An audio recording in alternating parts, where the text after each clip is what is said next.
இந்த ஆராதனைக்கு வந்திருக்கிற உங்கள் யாவரையும் கர்த்தராகிய இயேசுவின் நாமத்தினால் வாழ்த்துகிறேன். என் தகப்பன் உங்களை ஆஸ்வதிப்பாராக. ஆமே. தேவ பிள்ளைகளே, நாம் இந்த ஞாயிறு ஆராதனையில் பவுல் எழுதின சிறைச்சாலை நிருபங்கள் 4 நிருபங்களை குறித்து தியானித்து கொண்டு வருகிறோம். கடந்த வாரத்தில் 8 ஆகிலும்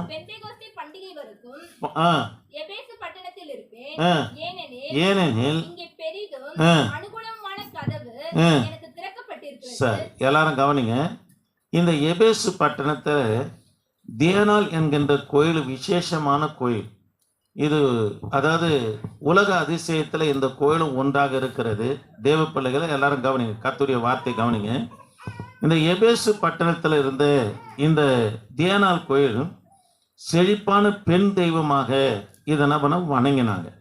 தேவ பிள்ளைகளே, இந்த தேனால் சிலைக்கு அநேக மார்புகள் என்ன பண்ணால் இருக்கும்.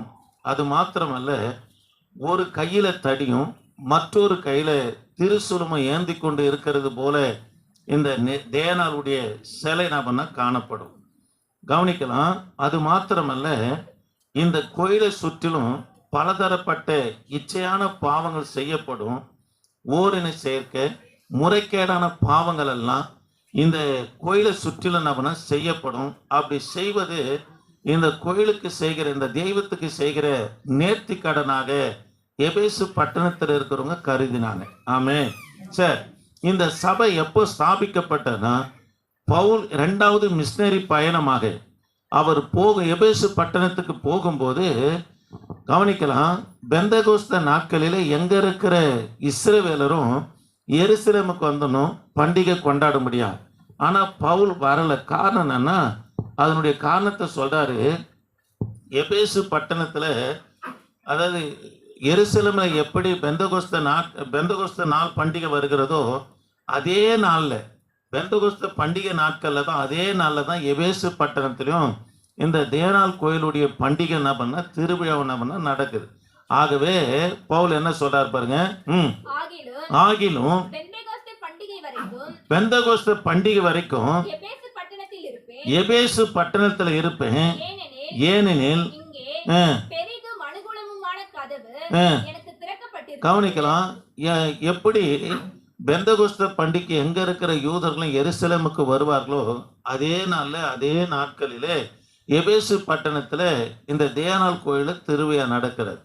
எங்க இருக்கிற எபேசு பட்டணத்தாரும் ரோமாபுரி பட்டணத்தை சேர்ந்தவங்க எல்லாரும் எங்க வருவாங்கன்னா இந்த தேனால் கோயிலுக்கு வருவாங்க. இதை தான் பவுல் சொல்றாரு. வருகிறவர்களுக்கு நான் சுவிசேஷத்தை அறிவிப்பதற்கு அங்கு பெரிதும் அனுகூலமான வாசல் எனக்கு என்ன பண்ணப்பட்டிருக்குது, திறக்கப்பட்டு இருக்கிறது என்று சொல்றாரு. தேவ பிள்ளைகளே, உங்களுக்கு அநேக முறை சொல்லியிருக்கிறேன். எபேசு பட்டணத்தில் இருக்கிற அந்த தேனால் கோயிலுக்கு வராங்க. அங்கே பவுல் வெளியே நின்றுக்குன்னு கிறிஸ்துவின் சுவிசேஷத்தை அறிவித்தார். 10 வருஷமாக நடக்க முடியாத, அதற்காக நேர்த்தி கடனாக அந்த கோயிலை சுற்றி கொண்டு வருகிறவன் பவுலிடத்தில் வந்த உடனே பவுல் ஜெபம்னா ஒரே ஜெபத்தில் சுகமாயிடுச்சு. ஓடுறான் கோயிலுக்குள்ள. இது போல ஒரு 4 அடி உயரத்தில் பெண்டு காலாக இருக்கிறான், வழுக்கத்தாலியாக இருக்கிறான், மூக்கு கூர்மையாக இருக்குது. ஏசுன்னு சொன்னான், 10 வருஷமாக அந்த கோயிலை சுற்றி வருகிற எனக்கு சுகம் இல்லை.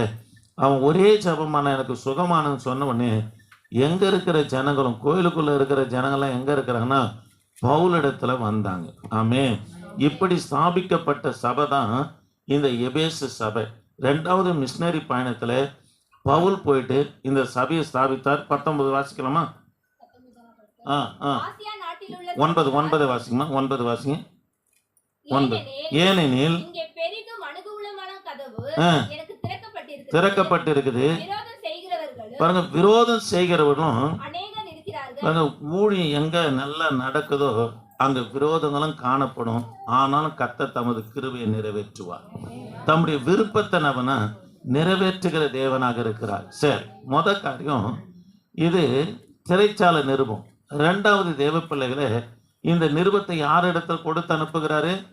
தீகைக்கு இடத்துல கொடுத்து அனுப்புகிறார். 3வது, இந்த சபை எப்போ ஸ்தாபிக்கப்பட்டதுன்னா, பவுல் 2வது மிஷனரி பயணமாக அவர் எபேசு பட்டணத்துக்கு போகும்போது தேனாளுடைய திருவிழா நாட்களிலே அதாவது பெரிதும் அனுகூலமான வாசல் இவருக்கு திறக்கப்பட்டபடினால சுவிசேஷத்தை அறிவிக்கிறார்.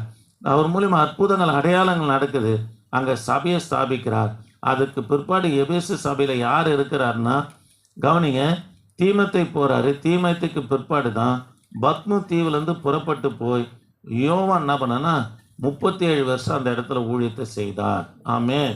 சரி, கவனிக்கலாம். எபேசு சபைக்கு வெளிப்படுத்தின விசேஷத்தில் வாசிக்கிறோம் இல்லையா? வெளிப்படுத்தின விசேஷம் 2ஆம் அதிகாரம் 2லேருந்து 3 வரைக்கும் ஆதி அன்பை விட்ட சபை எபேசு சபை. அந்த சபைக்கு தான் இந்த நிருபத்தை பவுல் எழுதுகிறார். ஆமே. சரி, கவனிக்கலாம். 4ஆவதாக இந்த நிருபம் எதற்காக எழுதப்பட்டது என்று சொன்னார். எல்லாரும் கவனிக்கிறீங்களா? இந்த நிருபம் எதற்காக எழுதப்பட்டது அப்படின்னா தேவ பிள்ளைகளை வாசிக்கலாம். எபேசருக்கு நிருபம் 5ஆம் அதிகாரம் 12லேருந்து 14 வரைக்கும் வாசிக்கலாம். சொல்லுகிறதும் அவலட்சணமா இருக்கிறது. சரி, கவனிக்கலாம். இன்னொரு காரியத்தை சொல்றேன். இந்த எபேசு பட்டணத்துல போயிட்டு பவுல் 2 வருஷம் தங்கியிருந்தார். இது அப்போஸ்தலர் நடபடி புத்தகம் 19ஆம் அதிகாரம் 9ஆம் வசனத்தை கொஞ்சம் வாசிக்கலாம். 3வது குறிப்பை நான் திரும்ப சொல்றேன். அப்போஸ்தலர் நடபடி புத்தகம் 19ஆம் அதிகாரம் 9ஆம் வசனம் வாசிக்குமா? சிலர் கடினப்பட்ட அவிசுவாசிகளாகி கூட்டத்திற்கு முன்பாக இந்த மார்க்கத்தை நிந்தித்தபோது அவர்களை விட்டு விலகி சீஷரை அவர்களிலிருந்து பிரித்துக் கொண்டு திறனு என்னும் ஒருவனுடைய வித்தியாச ஆலையிலே அனுதினமும் சம்பாஷித்துக் கொண்டு வந்தான். கவனிக்கலாம். எபேசு பட்டணத்துல பவுல் 2 வருஷம் தங்கி திறனு என்கின்றவருடைய வித்தியாசாலையில 2 வருஷம் தாங்கி போதனை பண்ணி தான் இந்த சபையை ஸ்தாபித்தார். ஆமே. இதற்கு குறிப்புகளை சொல்லுகிறேன். அப்போஸ்தலர் 19 24ஆம் வசனம், 27ஆம் வசனம், 28ஆம் வசனம், 34ஆம் வசனம், 35ஆம் வசனம். 4வது தேவ பிள்ளைகளே, இந்த நிருபத்தை எதற்காக எழுதினார் என்று சொன்னா இப்ப வாசிக்கலாம். எபேசருக்கு நிருபம் 5ஆம் அதிகாரம் 12லேருந்து 14. கொஞ்சம் சீக்கிரம் வாசிக்கமா? அவர்களால் சொல்லுகிறதும் அவலட்சணமா இருக்கிறது, கடிந்து கொள்ளப்பட்டும். அல்லேலூயா. சரி, இங்க கவனிக்கலாம். எதற்காக இந்த நிருபத்தை எழுதுகிறார்னா, எபேசு சபைக்கு வருகிற விசுவாசிங்க தியானால் கோயிலுக்கும் போனாங்க.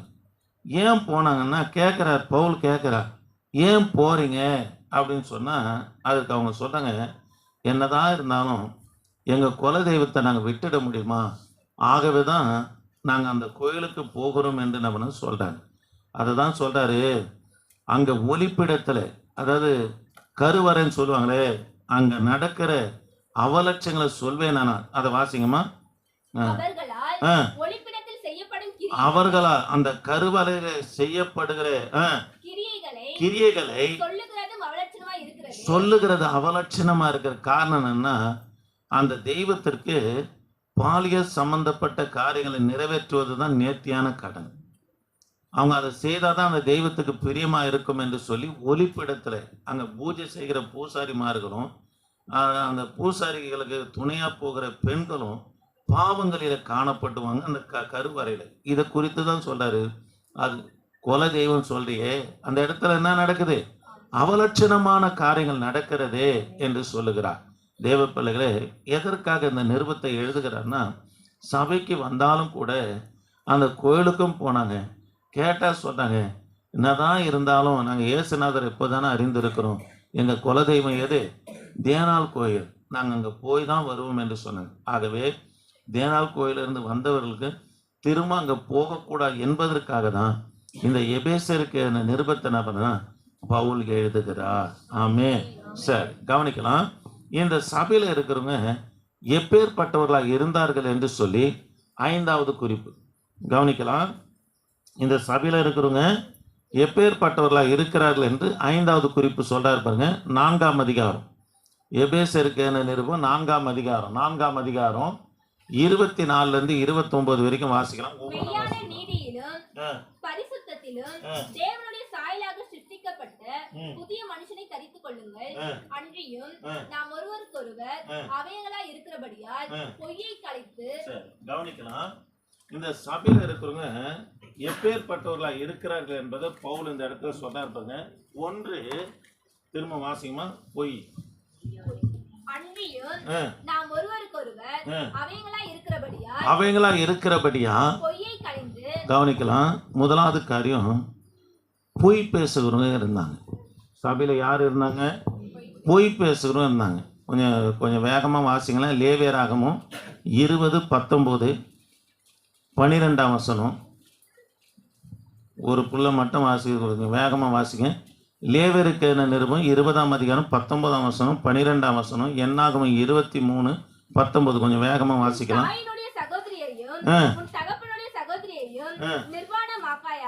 அப்படியா இருக்குது. 20:19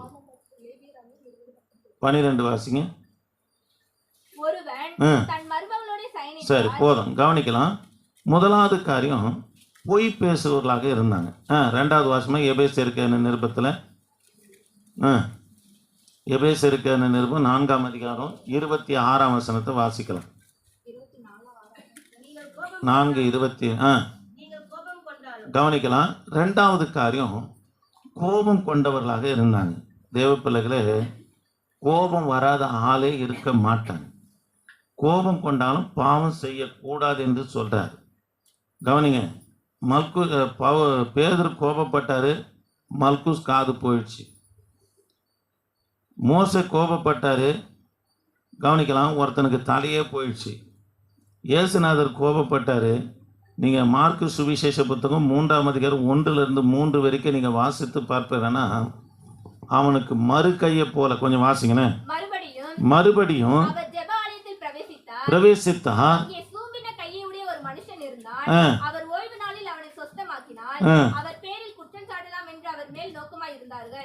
அப்பொழுது அவர் சூம்பின கையுடைய மனுஷனை நோக்கி, எழுந்து நடுவே நில் என்று சொல்லி அவர்களை பார்த்து, ஓய்வு நாட்களில் நன்மை செய்வதோ தீமை செய்வதோ ஜீவனை காப்பதோ அழிப்பதோ எது நியாயம் என்றார். அதற்கு அவர்கள் பேசாமல் இருந்தார்கள். அவர்களுடைய இருதய கடினத்தின் நிமித்தம் அவர் விசனப்பட்டு கோபத்துடனே, பாருங்க, இயேசு கோபத்துடனே சூம்பின கை உடையவனை மறு கையை போல ஆக்கினார். ஆமென். தேவ பிள்ளைகளே, அங்கே இருக்கிறவங்க, எபேசு சபையில் இருக்கிறவங்க யாருன்னா பொய் பேசுகிறவங்க. ரெண்டாவது, கோபப்படுகிறவங்க. நீங்கள் கோபம் கொண்டாலும் பாவம் செய்யாத இருங்கன்னு சொல்கிறார். அம்மா, யார் மேலே கோபப்பட்டாலும், கணவன் மனைவி மேலே கோபப்பட்டாலும், கணவன் மேலே கோபப்பட்டாலும், பிள்ளைகள் மேலே கோபமாக இருந்தாலும், அக்கம் பக்கத்தில் கோபமாக இருந்தாலும், 2 நிமிஷத்துக்கு மேலே கோபம் பண்ண, ஒரு 2 மணி நேரத்துக்கு மேலே கோபமாக இருக்கவே கூடாது. தனிஞ்சிடணும். மருத்துவ குறிப்புன்னா சொல்ல போனால் 8 மணி நேரம் நீங்கள் கோபத்தை விட்டு வெளியே வரலன்னா ஒரு விதமான திரவியம் வயிற்றில் சுரக்கப்பட்டு அல்சர் உண்டாயிடும் சொல்லி சொல்கிறாங்க மருத்துவ குறிப்பு. அதனால் தேவ பிள்ளைகளை, கோபம் கொண்டாலன்னா பண்ணக்கூடாது, பாவம் செய்யக்கூடாது. பாருங்க, 27ஆம் வசனம். பாருங்க, பிசாசுக்கு இடம் கொடுக்குறாங்க. பிசாசுக்கு என்ன பண்ணுறாங்க? இடம் கொடுத்தவர்களாக இருக்கிறாங்க. 4வது 28. பாருங்க, அவங்க திருடுகிறவர்களாக இருந்தாங்க. திருடி தான தர்மம் செஞ்சுட்டு நாங்கள் கர்த்தருக்கு செய்தன்னு சொல்கிறாங்க. அதுக்கு தான் பவுல் என்ன சொல்கிறார் பாருங்க, 28ல், திருடாமல் குறைச்சல் உள்ளவனுக்கு கொடுக்கத்தக்கதாக. பாருங்க, நீ வேலை செய்ப்பா, நற்கிரியை செய்தாலும் கிறிஸ்துவுக்காக ஊழியம் செய்தாலும் எப்படி செய்ய?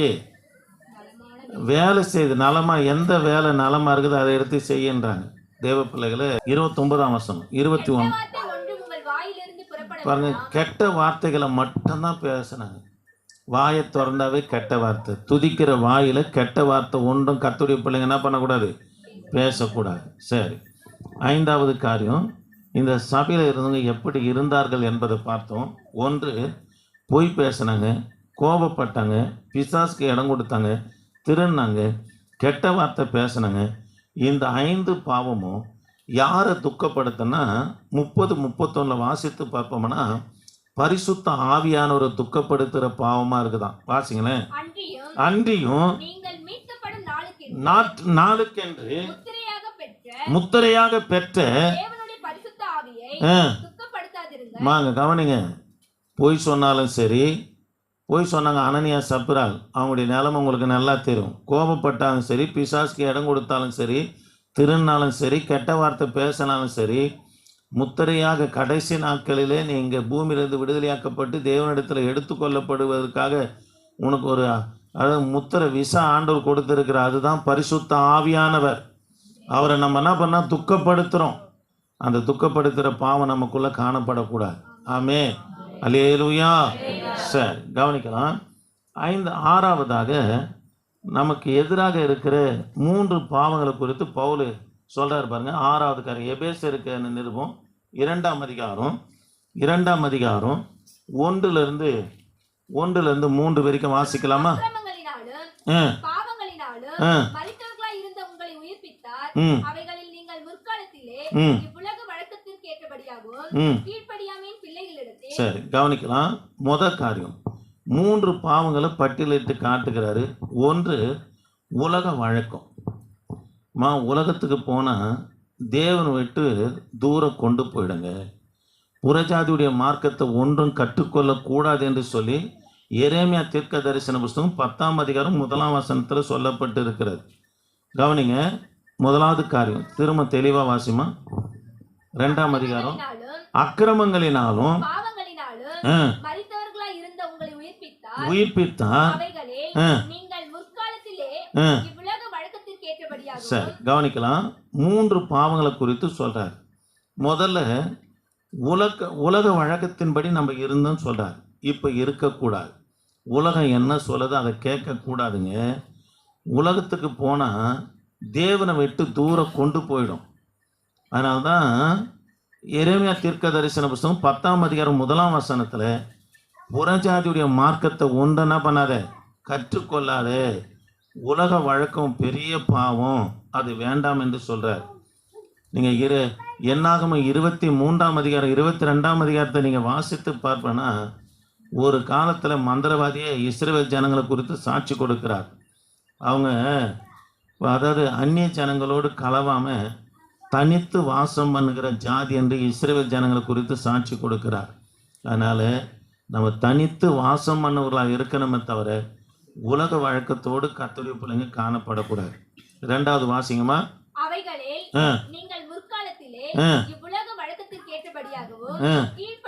கவனிக்கலாம். 2வது கீழ்ப்படியாமை. 2வது பாவனம்னா கீழ்ப்படியாமை. ஆதியாகமம் 2ஆம் அதிகாரம் 17 3ஆம் அதிகாரம் 4ஆம் வசனத்தை நீங்கள் வாசித்து பார்ப்போம்னா, வாசிங்கம்மா, வேகமாக வாசிங்க. ஆனாலும் கவனிக்கலாம், இதை புசிக்காதன்னு கர்த்தர் சொன்னார். 3ஆம் அதிகாரம் 4ஆம் வசனத்தில் ஏவாள் புசித்தாங்க. அவங்க கீழ்ப்படியாத நிமித்தமாக ஆவிக்குரிய மரணம் அவங்களுக்குள்ள நம்ம நேரிட்டதை பார்க்கிறோம். தேவ பிள்ளைகளே, ஏசாயா தீர்க்க தரிசன புஸ்தகம் 53:10. ஏசாயா தீர்க்க தரிசன புஸ்தகம் 53:10 கீழ்ப்படியாமல் தேவனுடைய அழிக்கத்தை விட்டு நம்மனா பெரிய செய்யும் என்று பார்க்கிறோம். ஆமே, கவனிக்கலாம். நான் செய்தியில் 3 காரியம் பேசும்போது நான் வாக்குத்தத்தமாக தான் பேச போகிறேன். அதனால தான் நான் அந்த பாவத்தை குறித்து பேசுகிறேன். கவனிங்க தேவ பிள்ளைகளே, நமக்கு எதிராக இருக்கிற பாவம் எதுனா உலக வழக்கம். உலக வழக்கத்தின்படி செய்யக்கூடாது. எங்கள் மாமா சொன்னார், எங்கள் ஆயா சொன்னாங்க, எங்கள் தாத்தா சொன்னாங்க. கல்லறை அண்டையில் போய்ட்டு பழம் வச்சு படைக்கிறது, போயிட்டு உழுந்து அழுதுன்னு கிடக்கிறது, இதெல்லாம் உலக வழக்கம். இதெல்லாம் கர்த்தருடைய பிள்ளைங்க செய்யக்கூடாது. கவனிக்கலாம். 2வது கீழ்ப்படியாமல் போனது நிமித்தம் தான் அவங்க ஏதேன் தோட்டத்தை விட்டு ஆதாம் ஏவாளம் வெளியேறதை பார்க்குறோம். 53ஆம் அதிகாரம் 10ஆம் வசனத்தில் கீழ்ப்படியாமல் தேவனுடைய ஐக்கியத்தை விட்டு என்ன பண்ணான், விலக செய்கிறது என்று சொல்லப்பட்டிருக்கு. கொஞ்சம் வாசிங்க.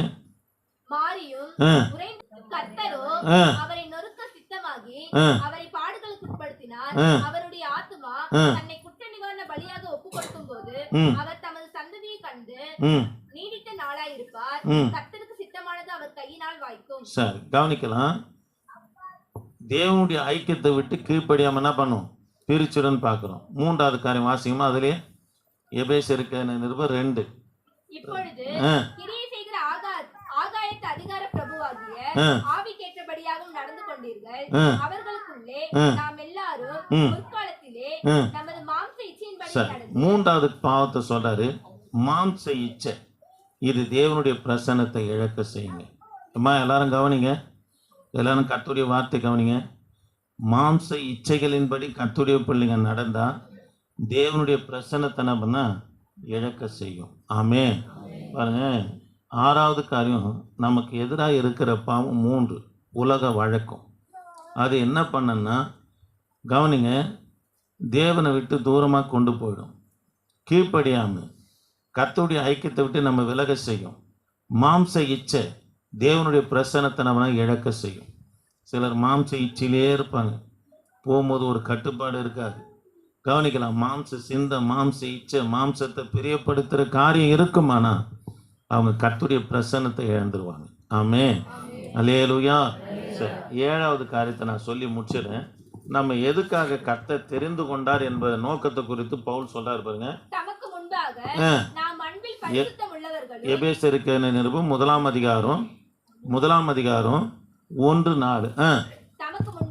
தமக்கு முன்பதாக நாம் அன்பில் பரிசுத்தம் உள்ளவர்களும் குற்றம் இல்லாதவர்களுமாய் இருப்பதற்கு அவர் உலக தோற்றத்துக்கு முன்னே கிறிஸ்துவுக்குள் சரி, நன்மை கவனிக்கலாம். செய்தபடியே 3 காரியத்தை இந்த இடத்துல சொல்ற. நம்ம எதற்காக தெரிந்து கொண்ட நோக்கம் என்னன்னா, அன்பில் பரிசுத்தமாக இருக்கணும். அம்மாங்க கவனிங்க, கர்த்தருடைய பிள்ளைங்க மாய்மாலமே இருக்கக்கூடாது. ஊழியக்காரங்கிட்ட உண்மையை தான் பேசணும். உலக மக்கள் இடத்துல உண்மையை தான் பேசணும். நேசித்தா உண்மையாக தான் நேசிக்கிறோம். உள்ளே ஒன்று வச்சுன்னு வெளியே ஒன்று நேசிக்கக்கூடாது. அன்பில் எப்படி இருக்கணும்னா பரிசுத்தமாக இருக்கணும். 2வது, குற்றம் இல்லாமல் இருக்கும்படி தான் நம்ம அழைக்கப்பட்டு இருக்கிறோம். எதுக்காக அழைக்கப்பட்டு இருக்கோம் என்பதை 7வது குறிப்பு, அன்பில் பரிசுத்தமாக இருக்கணும். கணவன் மேலே கொண்டு இருக்கிற அன்பு பரிசுத்தமாக இருக்கணும். மனைவி மேலே கொண்டு இருக்கிற அன்பு பரிசுத்தமாக இருக்கணும். கர்த்தருடைய பிள்ளைகளுக்குள்ள மாய்மாலம் இருக்கக்கூடாது. 2வது, குற்றம் இல்லாதவர்களாக இருக்கணும். 1:12 சொல்றாரு பாருங்க. தமது சித்தத்தின் ஆலோசனைக்கு தக்கதாக எல்லாவற்றையும் நடப்பிக்கிற அவருடைய தீர்மானத்தின்படியே நாங்கள் முன்குறிக்கப்பட்டு கிறிஸ்துவுக்குள் அவருடைய சுதந்திரமாகும்படி தெரிந்து கொள்ளப்பட்டோம். பாருங்க, நம்ம எதுக்காக தெரிந்து கொள்ளப்பட்டனா, கிறிஸ்துவின் சுதந்திரராகும்படி தெரிந்து கொள்ளப்பட்டு இருக்கிறோம். ஆமென். அல்லேலூயா. தேவ பிள்ளைகளே, 3 காரியத்துக்காக கர்த்தர் நம்மளை தெரிந்து கொண்டார். அன்பில் பரிசுத்தமாக இருக்கணும், குற்றம் இல்லாதவர்களாக இருக்கணும். இயேசு கிறிஸ்து பிளாத்து விசாரிக்கும் போது சொல்கிறார், இவரிடத்துல நான் ஒரு குற்றத்தையும் காணலைன்றார். தேவ பிள்ளைகளே, நாம் குற்றம் இல்லாத, குற்றம் சாட்டப்படாத ஊழியக்காரனா, குற்றம் சாட்டப்படாத விசுவாசியாக இருக்கணும். எந்த இடத்துக்கு நாங்கள் எந்த ஏமாற்றிட்டாங்க, எந்த திருட்டாங்க, வஞ்சனையாக பேசினாங்க, இவங்களால தான் நான் இப்படி ஆயிட்டேன்னு சொல்லி குற்றம் சாட்டப்படாத ஒரு ஊழியத்தை நான் செய்யணும். 2வது, தேவ பிள்ளைகளே, கிறிஸ்துவின் சுதந்திரராக இருக்கும்படி, கிறிஸ்துவின் பிள்ளையாக இருக்கும்படி நம்ம என்ன பண்ணால் அழைக்கப்பட்டு இருக்கிறோம். ஆமென். அல்லேலூயா. சரி, கவனிக்கலாம். இந்த எபேசருக்கு நிருபத்தில் கிறிஸ்துவின் சரீரமாகிய திருச்சபை குறித்து பவுல் எழுதுகிறார். ஒவ்வொரு நிருபத்திலும் கிறிஸ்து என்னவா இருக்கிறார் என்பதை எழுதுகிறாரு. இதில் 7 காரியங்களை பார்த்தோம். 1, இது சிறைச்சாலை நிருபம். 2வது, இதை யார் இடத்துல கொடுத்து அனுப்புகிறார்? நிருபத்தை தீர்க்க கொடுத்து அனுப்புகிறாரு. 3வதாக, இந்த சபை எப்போ துவங்கப்பட்டனா, பவுலுடைய 2வது மிஷினரி பயணத்தில் தேனாளுடைய பண்டிகை நாட்களில், கோயிலுடைய பண்டிகை நாட்களில் அங்கே அனுகூலம் பெரிதுமான வாசல் திறக்கப்பட்டபடினால அங்கே போயிட்டு சுவிசேஷத்தை அறிவித்து திருநு என்கின்றவுடைய வீட்டில் 2 வருஷம் தங்கி இந்த சபையை ஸ்தாபித்தார். ஆமென். 4வது காரியம், எபேசு நிருபம் எதற்காக எழுதினார் என்று சொன்னால், சபைக்கு வருவங்க எங்கே போனாங்க? கோயிலுக்கும் போனாங்க. கேட்டால் சொன்னாங்கன்னா, அதான் இருந்தாலும் எங்கள் குல தெய்வத்தை விட்ட முடியுமா? அவன் மரித்தவன். அங்கே சொல்லப்படுகிற காரியம் அவலட்சணமான காரியம் சொல்கிறார். அவங்கள விட்டு எழுந்தாதான் கர்த்தர் உன்னை பிரகாசிக்க பண்ணுவேன் என்று சொல்கிறார். பாருங்க, 5வது காரியம், சபையில் இருந்தவர்கள் எப்படிப்பட்டவங்கன்னா, பொய் பேசுகிறவங்க, கோபப்படுறவங்க, பிசாசுக்கு இடம் கொடுக்குறவங்க, திருடுறவங்க, கெட்ட வார்த்தை பேசுகிறவங்க. இது பரிசுத்த ஆவியாரை துக்கப்படுத்துகிற பாவம் என்று சொல்லுவார். 6வதாக, நமக்கு எதிராக இருக்கிற 3 பாவங்கள், உலக வழக்கம், அப்புறம் கீழ்ப்படியாமல், அப்புறம் மாம்ச இச்சை. இதெல்லாம் கர்த்தருடைய பிள்ளைகளுக்குள்ளே இருக்கக்கூடாது. 7வதாக, நம்ம எதுக்காக தெரிந்து கொண்டார்னா, அன்பில் பரிசுத்தமாக இருக்கணும், குற்றம் இல்லாதவர்களாக இருக்கணும். நாம் சுதந்திரலாக, கிறிஸ்துவுக்கு சுதந்திரலாக, பிள்ளைகளாக இருக்கும்படி அழைக்கப்பட்டு இருக்கிறோம். ஆமே. அல்லேலூயா. எழுந்திரு என்கின்ற தலைப்பில் எபேசருக்கு நிருபம் 5ஆம் அதிகாரம் 12லேருந்து 14 வரைக்கும் வாசித்து பார்ப்போம்னா, மரித்தோரை விட்டு எழுந்திரு, அப்போது கிறிஸ்து உன்னை என்ன பண்ணுவார்? பிரகாசிக்க பண்ணுவார். எழுந்திரு என்ற தலைப்பில் ஒரு 3 காரியத்தை நம்ம பார்த்து வேகமாக முடிக்கலாம். சங்கீதங்களின் புத்தகம் 36:12, சங்கீதம் 91 எடுத்துக்கலாம். 36:12 அதோ மாங்க கவனிங்க, உன் சத்துரு விழுந்தான், அவன் இனி எழுந்திருக்க மாட்டாங்க. தேவ பிள்ளைகளே, உன் சத்துரு, உன்னை பகைக்கிற, உன்னை விரோதிக்கிற ஒருவனும் எதிர்த்து நிற்க மாட்டாங்கன்னு சொல்லலை.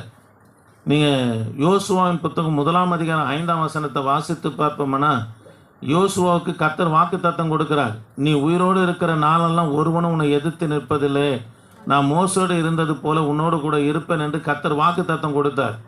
மோசவை எதிர்க்கலையா? எத்தனையோ பேர் எதிர்த்தாங்க. அதனுடைய மன்னிக்கணும், யோசுவாவை எதிர்க்கலையா? எத்தனையோ பேர் எதிர்த்தாங்க. அதனுடைய பொருள் என்னன்னா, நீ உயிரோடு இருக்கிற நாளெல்லாம் ஒருவனும் உன்னை எதிர்த்து நிற்க மாட்டாங்கன்னா, எதிர்த்து நிற்பாங்க. ஒன்று மனம் திரும்புவாங்க, இல்லைன்னா கர்த்தர் ஓய்ச்சிடுவார். இதை தான் கர்த்தர் வாக்குத்தத்தம் கொடுக்குற யோசுவாவுக்கு. இதே காரியத்தை தான் சங்கீதம் 36:12 சொல்கிறாரு. உன் சத்துரு கர்த்தர் ஏந்திருக்காதபடி கர்த்தர் தள்ளுவார். ஆமாங்க, உனக்கு விரோதமாய், சபைக்கு விரோதமாய், கர்த்தருடைய பிள்ளைகளுக்கு விரோதமாய் மாந்திரிகம் செய்வேன, பிறர் ஏவி விடுகிற காரியத்தில் காணப்பட்டாலும் கூட அவன் திரும்ப எழுந்திராதபடி கர்த்தர் அவனை கீழே தள்ளுவார். அப்படி செய்யணும்னா தேவ பிள்ளைகளே, நம்ம என்ன செய்யணும்னு சொல்லி 7ஆம் வசனத்தில் சொல்றாரு பாருங்க. தேவனே, உம்முடைய கிருபை எவ்வளவு அருமையானது, அதனால் கவனிக்கலாம். தேவ பிள்ளையே, சத்துரு ஏந்திருக்க மாட்டான், கர்த்தரே தள்ளுவார். அதுக்கு நீங்களும் நானும் எங்கே இருக்கணும்னா, கர்த்தருடைய சட்டைகளின் மறைவில் இருக்கணுங்க. யாருடைய மறைவில் இருக்கக்கூடாது. உலகத்தினுடைய மறைவிலும், அந்நிய மனுஷருடைய மறைவிலும், சொந்த பந்த மறைவிலும், சொத்து சுகனுடைய மறைவில் இருக்கக்கூடாது. கர்த்தருடைய மறைவில் இருப்பாயனா உன் சத்துருவை கர்த்தர் தள்ளுவார், திரும்ப எழுந்துக்காதபடி கர்த்தர் செய்வார். ஆமே. அதனால் தேவ பிள்ளையே, எங்கே நம்ம யாருடைய சட்டைகளில் இருக்கணும்? கர்த்தருடைய சட்டைகளில் இருக்கணுங்க.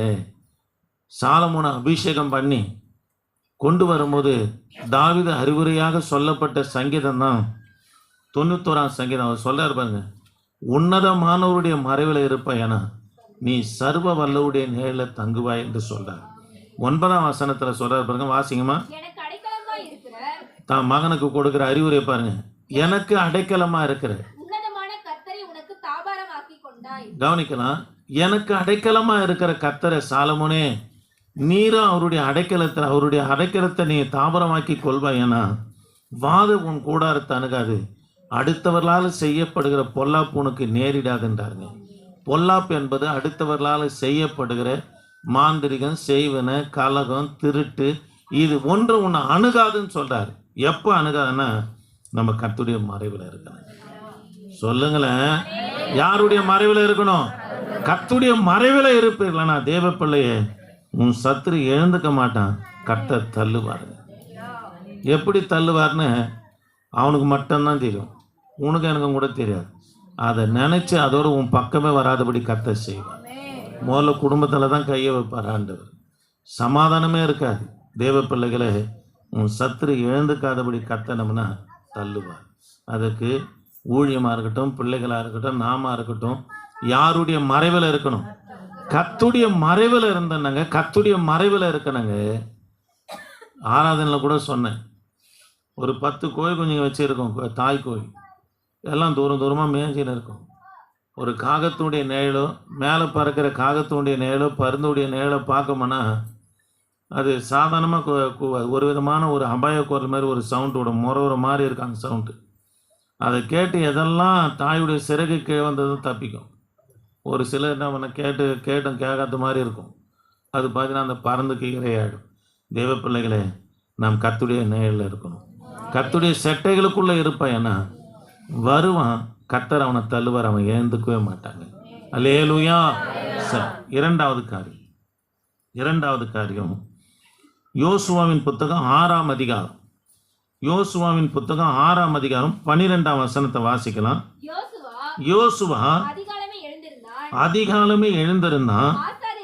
சரி, அப்படியே 15, 16 வாசிங்கம்மா. கவனிக்கலாம் தேவ பிள்ளைகளே.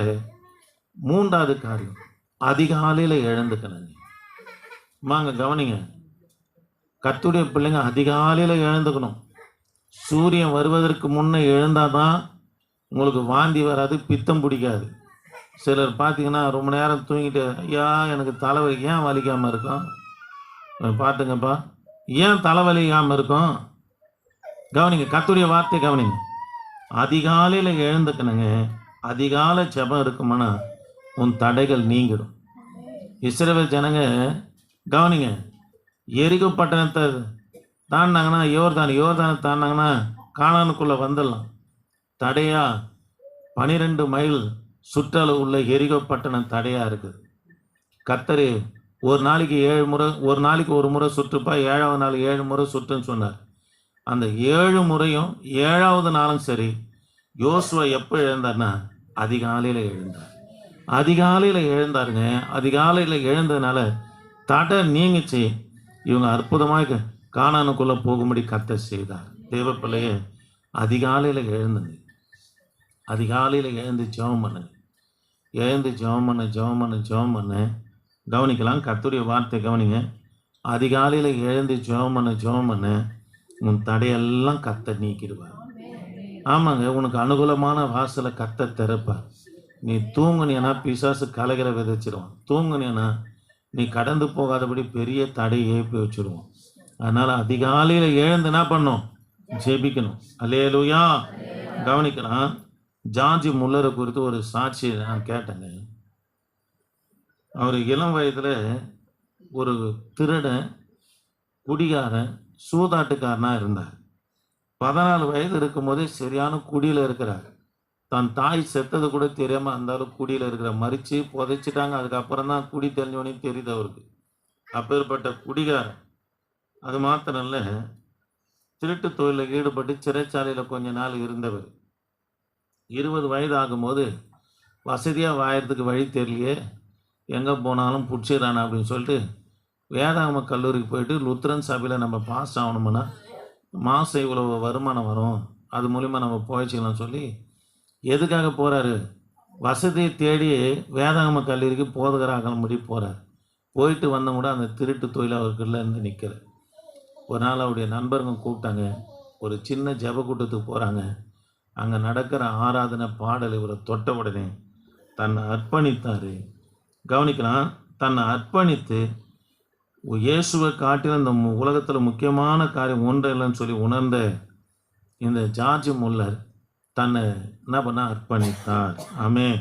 அதுக்கு பிற்பாடு மிஷனரியாக 42 நாடுகளுக்கு பிரயாணப்பட்டு போனார். ஆதரவற்ற பிள்ளைகளை வளர்க்கும்படியாக 5 ஆதரவற்ற இல்லங்களை கட்டினார். அதில் 10,000 பிள்ளைங்கள் இருந்தாங்க. தேவ பிள்ளைகள் எதுக்காக சொல்ல வரேன்னா, ஒருவர் இடத்துல கூட அந்த ஆதரவற்ற பிள்ளைகளுக்காக போயிட்டு கையேந்தவே இல்லை. ஜெபம் பண்ணி நடத்துகிறார். ஒரு நாள் நான் காலையில் குழந்தைங்களுக்கு டிஃபன் ரெடி பண்ணால் இரவில் எல்லாவற்றையும் வாங்கி ரெடி பண்ணி வச்சுடுவாங்க. ஒரு நாள் ஒரு பைசா கூட இல்லை.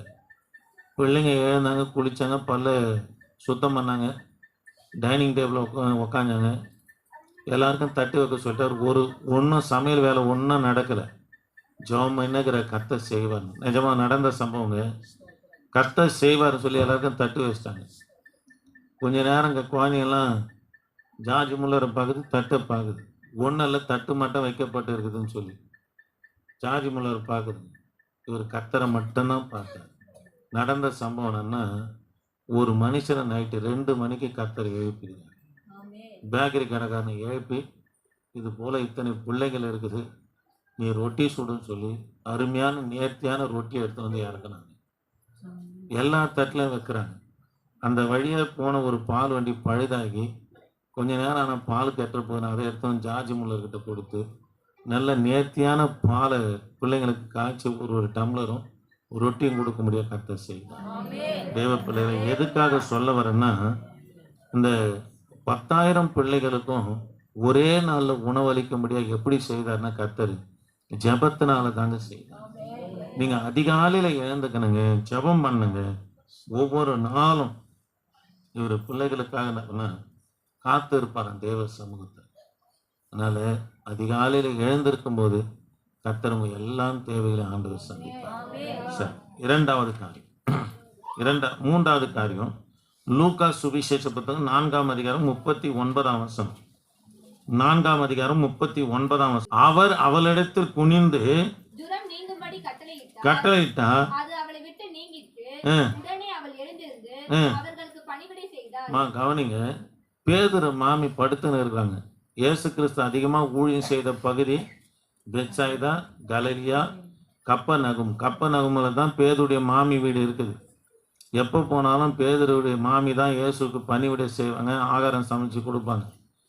போறாரு, படுத்த படிக்க ஜுரத்தில் படுத்துன்னு இருக்கிறாங்க. கன்னத்தில் கையை வச்சு யோசிக்கிறாங்க, நான் நல்லா இருந்தேன்னா இவருக்கு ஏன்னா ரெடி பண்ணி தருவனே, பணிவிடை செய்வனேன்னு நினைக்கிறாங்க. கர்த்தர் அதை அவங்க இருதயத்தை பார்த்தார். போய் தொட்ட மாத்திர ஜுரம் நீங்குது. எழுந்து என்ன பண்ணலாம், பணிவிடை செய்கிறாங்க. பேதுரு மாமி 3ஆவது காலம் எழுந்து என்ன பண்ணால் பணிவிடை செய்கிறாங்க. உன்னை ரட்சித்து இருக்கிறாரு, உனக்கு அற்புதம் செய்திருக்கிறாருன்னு ஏதாகிலும் ஒரு பகுதியில் கர்த்தருடைய ஊழியத்தை நீங்கள் செஞ்சுக்கின்னு இருக்கணும். அல்லேலூயா. பாருங்க, ஏதாவது ஒரு பகுதியில் கர்த்தருடைய ஊழியத்தை செஞ்சுன்னு இருக்கணும்.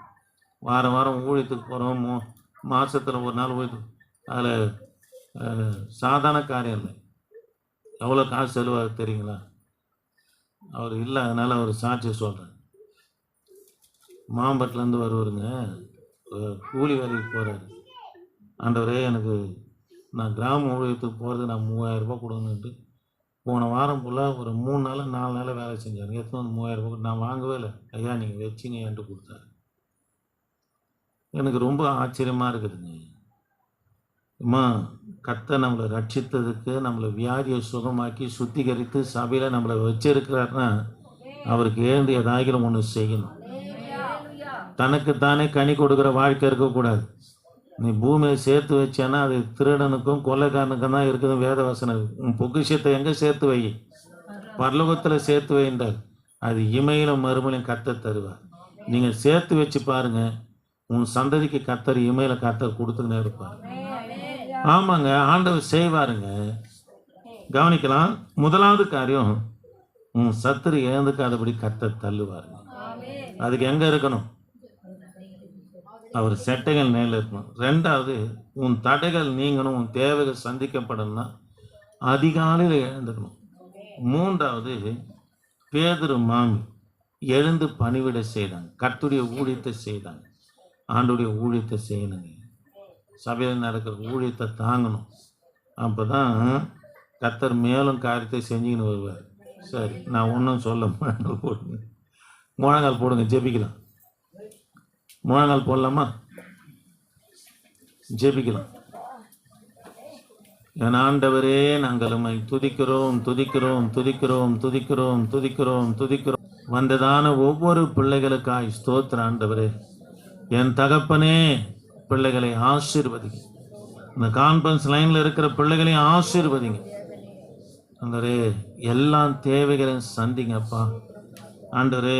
சத்துருவால ஜனங்க போராடுகிறத நான் ஆவியில் உணர்றேன். அவங்க திரும்ப எழுந்திருக்காதபடி என் தேவன் நீங்கள் தள்ளும்படியாய் ஜெபிக்க கர்த்தர் அப்படியாய் செய்யுங்க. முது செட்டைகள் நிழலில் எப்போதும் இவர்கள் இருக்க கர்த்தாவே நீங்கள் உதவி செய்யுங்க. எல்லாம் தீமைக்கும் போராட்டங்களுக்கும் விளக்குங்க, விஷ பூச்சிகளுக்கு விளக்குங்க. வாகனத்தை ஓட்டும் போதும் வாகனத்தில் பிரயாணம் பண்ணும்போதும் கர்த்தருடைய கரம் கூட இருக்கட்டையா, கர்த்தருடைய கரம் கூட இருக்கட்டையா. வழி நடத்துங்க, ஆசீர்வதிங்கய்யா. தொடர்ந்து உமது கரம் இருக்கட்டும். இயேசு நாமத்தில் ஜெபிக்க நல்ல பிதாவே, ஆமென்.